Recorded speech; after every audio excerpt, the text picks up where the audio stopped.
Southampton, 220,000 people, 70 nationalities, 41 languages, and a new reputation as a shining example to multi-faith communities. In terms of our faith-culture relationships, I am told that we are way ahead of the field, in that the work that has been going on for many years is very positive and has brought about a sense of understanding and a willingness to share across the faiths.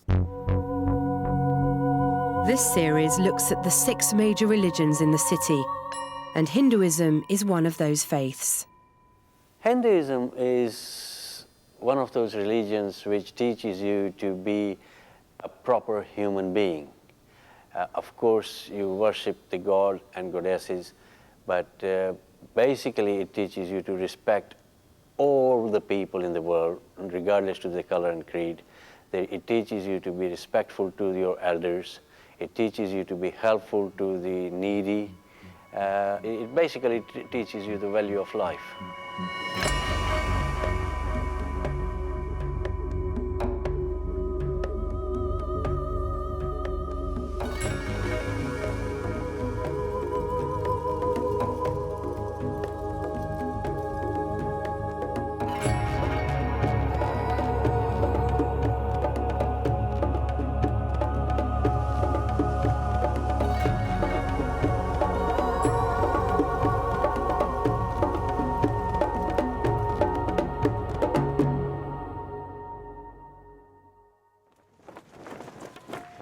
Hinduism has the 3rd largest number of followers in the world, and this popularity is reflected here in the heart of Southampton.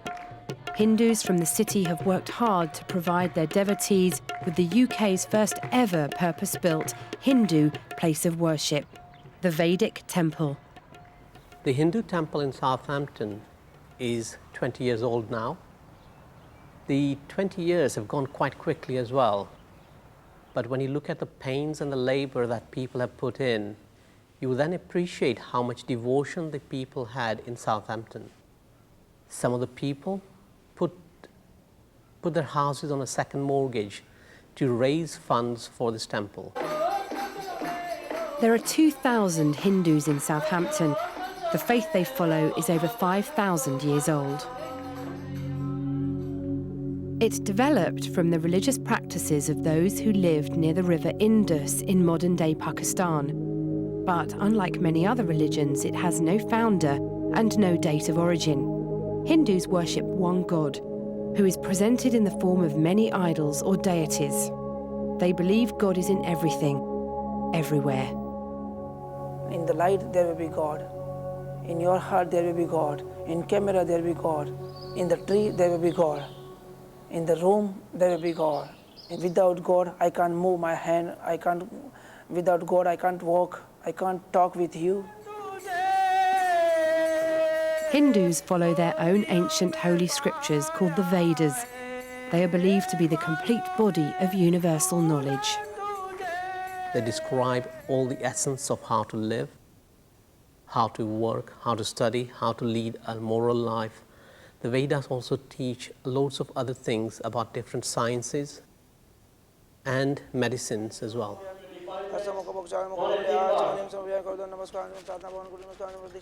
The priest teaches how to follow the Vedas through worship.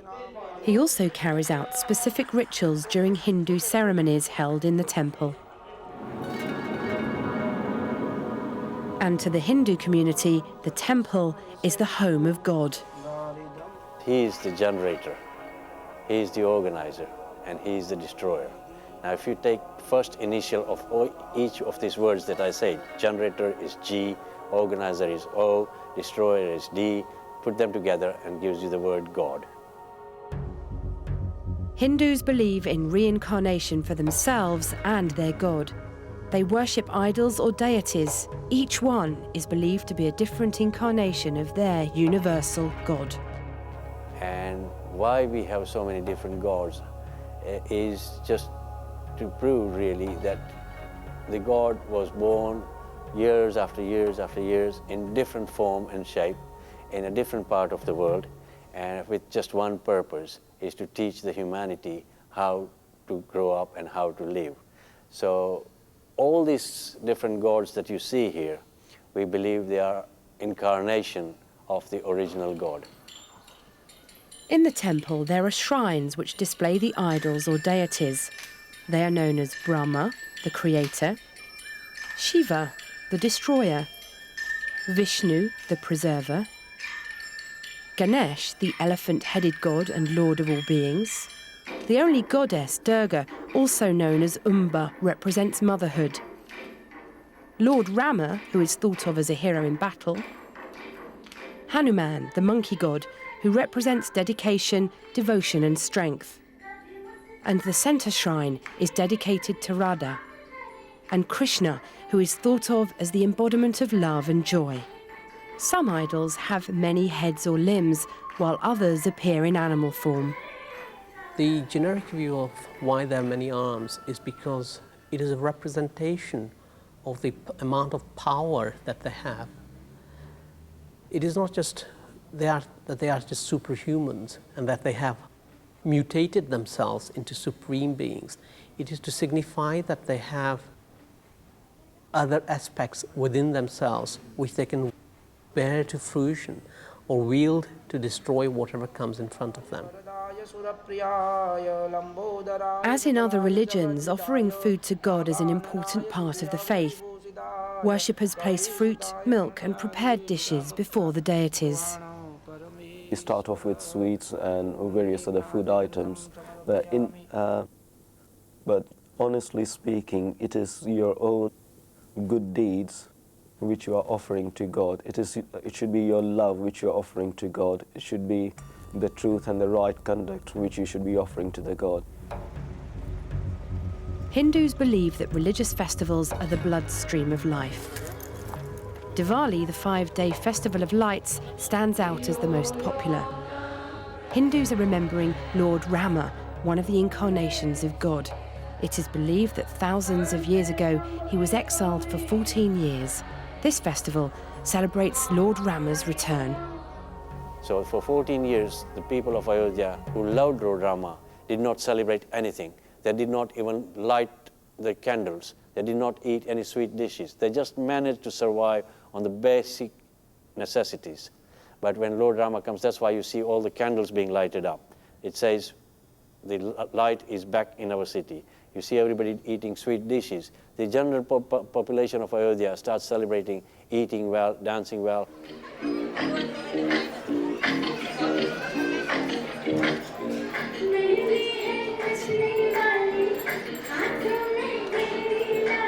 In modern times, the festival of Diwali hails the start of new beginnings and a new year.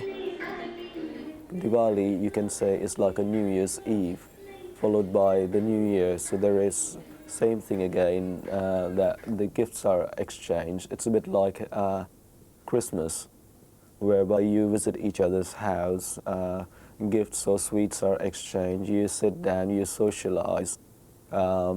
If there are any relationships which have been broken during the year, this is the time to get back together and start from fresh. From the start of the year and each day that follows, the temple opens its doors to thousands of worshippers. And during the year, there are many festivals. Janmashtami is just one of them. It marks the birth of another of God's incarnations, Lord Krishna. It's special because it's Lord Krishna's birthday. Lord Krishna is very beloved to almost all Hindus throughout the world. Millions and millions of Hindus will be celebrating his birth. Krishna is highly respected in the Hindu temple. He was seen as a divine teacher of mankind. Krishna's birthday is a time for reflection as well as celebration. Krishna is reminding us, look, you're not here forever. Use your time, every moment of your breath, to remind yourself, what is your purpose in this life? To realize yourself, realize your inner self, what you are, who you are, why you are here.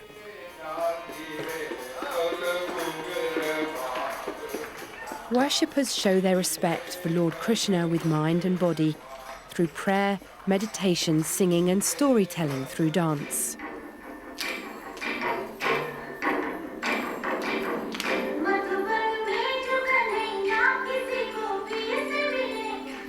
The reenactment of the birth of Lord Krishna takes place at midnight in the temple. His oncoming is called Darshan. This is when the crowds first lay eyes on baby Krishna. His arrival is met with great elation. And when the curtain is taken off the cradle, people really go into ecstasy of joy and happiness to say, right, okay, you're here. I want to embrace you. I want to touch you. I want to respect you. And that's what's going to happen. There's going to be hustle and bustle to get near him. People want to actually take the cradle and move backwards and forwards like a little baby. And everybody, and we'll have a job to say to the people, look, queue up, please, come in line, so that everybody gets a chance. People dance a lot, people sing a lot, and there's lots of sweet dishes being offered to each other. Everybody hugs each other. It's a wonderful, wonderful feeling to see Krishna being born.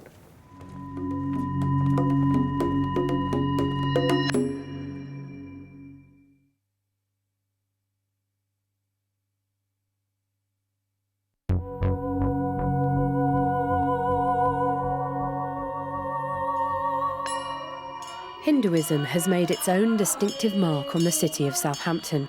For the last 20 years, this temple has opened its doors to over 2,000 worshippers. Being part of the Hindu community is probably the most wonderful thing that ever happened to me in my life so far. The story goes back a long way, where in 1966 we were only about 5 families, and now we've got about 1,000 families. And during 66 to now, the entire community of Hindu society in this place, in this city, worked so hard, and they've created this wonderful temple. Many Hindu practices reinforce the family unit and unite the community. Hindus travel from far and wide to the temple to pray, worship, sing, learn and strengthen their beliefs.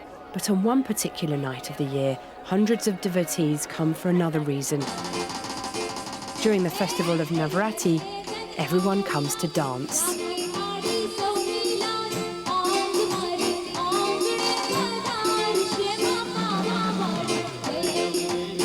It's a festival of 9 nights, and that is totally devoted to the mother goddess behind us, Ambe Ma.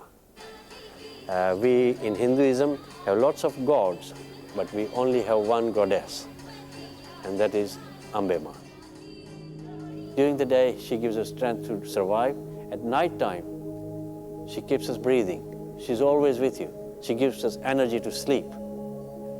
So without her, we cannot just survive. Without the energy, it's impossible. The first 3 nights of the festival are dedicated to the goddess. Hindus are celebrating motherhood, and this is a very special time for all Hindu women and children. Our intention is to praise Mom. Mom, you're beautiful. Mom, you are so helpful. Mom, you're so kind. Mom, you're so generous. Always praise Mom. The festival Navaratri starts and ends with dance. Right from childhood, Hindus have learnt the traditional Indian dance moves. With over 600 people dancing at any one time, there's a general feeling of euphoria.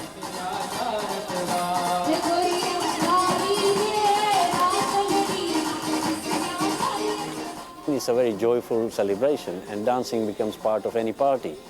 We don't have alcohol or any non-vegetarian dishes, but the spirit that is generated in each person's body by the strength of Mata Durga, it just makes you go wild, as you call, if you like to call it. It gives you some inner sense to be happy, and you just dance around without the care in the world.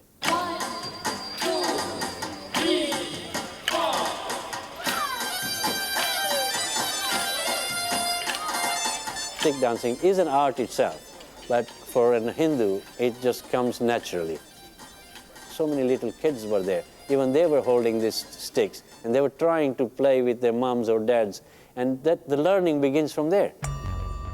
During every Hindu festival, gathering or service, the priest performs the Aarti ceremony. The Aarti is a lamp which is passed among worshippers while a hymn is sung. Hindus believe light is a supreme symbol of God. When you take your hands to the light and take it in, what you're saying symbolically is I'm taking the light through my eyes into myself. Because one of the things you can say is that the eye is the window to your soul, and hence you're trying to get the soul, the light to reach your soul.